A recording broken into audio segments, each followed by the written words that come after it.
Olá, quantas vezes você já ouviu de alguém? Eu já te disse isso?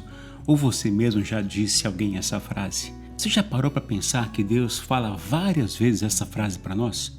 Por exemplo, quantas vezes já lemos na Bíblia e até ouvimos que precisamos amar mais a Deus que o mundo? Pois é. E como eu sei que amo mais a Deus que o mundo? Analise aí suas atitudes, suas escolhas, elas revelam o seu maior amor. Hoje, nessa segunda devocional da série do livro do profeta Jeremias, o tema será Deus já te disse isso.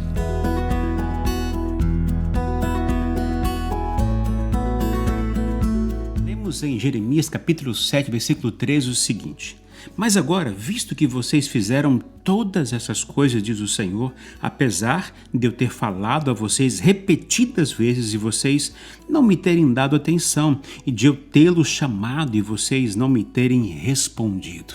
Gente, queria te pedir que desse um like no nosso vídeo, se inscrever no nosso canal, ative o sininho ao lado e manda esse link do vídeo para os seus amigos e conhecidos e peça a eles para que também se inscrevam no canal. Eu creio que todos que ouvirem essa palavra vão ser muito abençoados. Bom, vamos lá. A primeira coisa que Deus faz quando você começa a ficar à deriva, a se distanciar de Deus, é te avisar sobre as consequências. A Bíblia deixa claro em Gálatas capítulo 6, verso 8, quem semeia para a sua carne, da carne colherá destruição, mas quem semeia para o Espírito, do Espírito colherá a vida eterna. Não há como escapar disso, mesmo que você peça perdão. O pecado deixará suas cicatrizes, mesmo que a ferida esteja curada.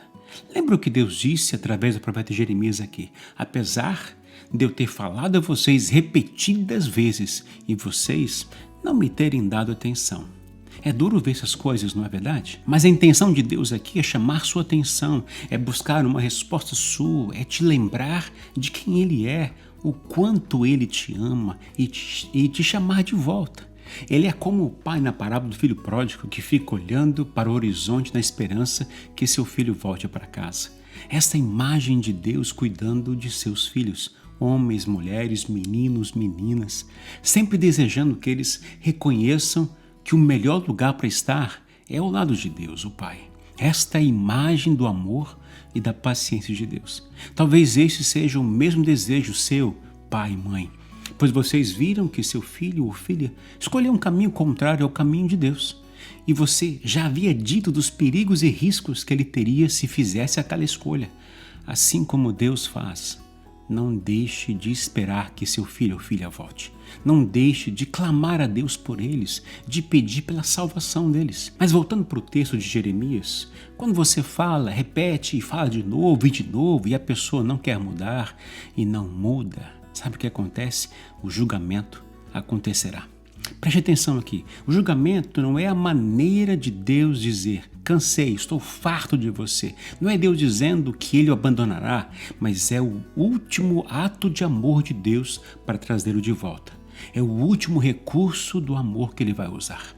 C.S. Lewis colocou isso muito bem quando disse: Deus sussurra em nossos ouvidos por meio de nosso prazer, fala-nos mediante nossa consciência, mas clama em alta voz por intermédio de nossa dor.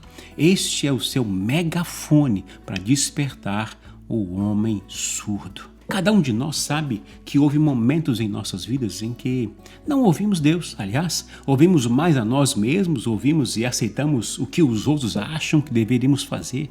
E por isso agimos por conta própria, decidimos nossas vidas por pensar que Deus não se importa com o nosso dia a dia. Não prestamos atenção ao que Deus está dizendo através da sua palavra. Não aceitamos e nem respeitamos o propósito da vida que Ele tem para nós. Achamos que sabemos mais do que Ele. Até que um dia Deus permite sermos gravemente feridos. Aí então começamos a ouvir. Isso foi o que Jeremias teve que aprender.